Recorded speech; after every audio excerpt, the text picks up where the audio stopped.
Valerie Hobson was born in Sandy Bray House, Chain Memorial Road in Larne, County Antrim, on April the 14th, 1917, where her father, Lieutenant Commander Hobson, was in command of the Larne Naval Base during the First World War. The family moved to London before her first birthday. Her father was a chronic gambler, and her childhood was haunted by the threat of poverty. This affected all her decisions in later life. Valerie found stage and film success earlier in her career. In a rather short film career, she appeared in some very famous films like The Bride of Frankenstein in 1935 and The Coveted Part of Estella in the David Lean's Great Expectations in 1946, and also in the classic British comedy Kind Hearts and Cornets in 1949. Reputation? It is of your reputation that I am thinking. Without being inhospitable, I would be happier if your visit were not a long one. I appreciate the scrupulousness of your motives. I have anyhow only one important matter to speak of. That is? I have thought a great deal about what you said at our last meeting. And I have tried to think what Henry's wishes would be. I remember he said to me once, "You have too much good in you, Edith, for one man. I sometimes wish that others could have a share of it." I have reconsidered the offer you made to me. Thank you again for it, and accept it gladly. You rob me of words. I think, however, we should make no announcement for 3 months at least. As you think best. In these new circumstances, I think it more than ever desirable that your unconventional, though in its purpose delightful visit should be cut short.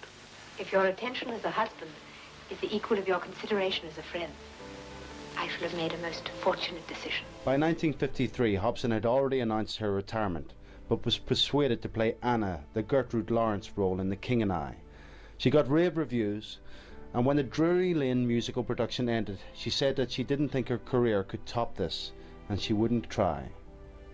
In 1954, she married her third husband, John Profumo, who belonged to the aristocratic Italian family whose fortune was immense.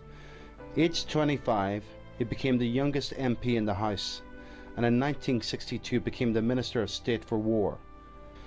A scandal of the same year which involved Valerie's husband, and the torrid headlines hastened the collapse of the Conservative government under Harold Macmillan and the resignation of her husband from the ministerial post. As Lord Denning said at the time in his celebrated report, his disgrace was complete. At the age of 48, her life and career in ruins, but to her eternal credit, Valerie stood by him throughout the difficulties. Looking back, she probably played her greatest role of her life, that of a strong and steadfast wife, standing loyally by her husband. In April 1964, 10 months after his resignation, Profumo offered his services to an unpaid social worker, to the warden of Tonabee Hall, the East End settlement for the poor. He was accepted, and soon began his long 42-year public penance until the day he died on March 10, 2006.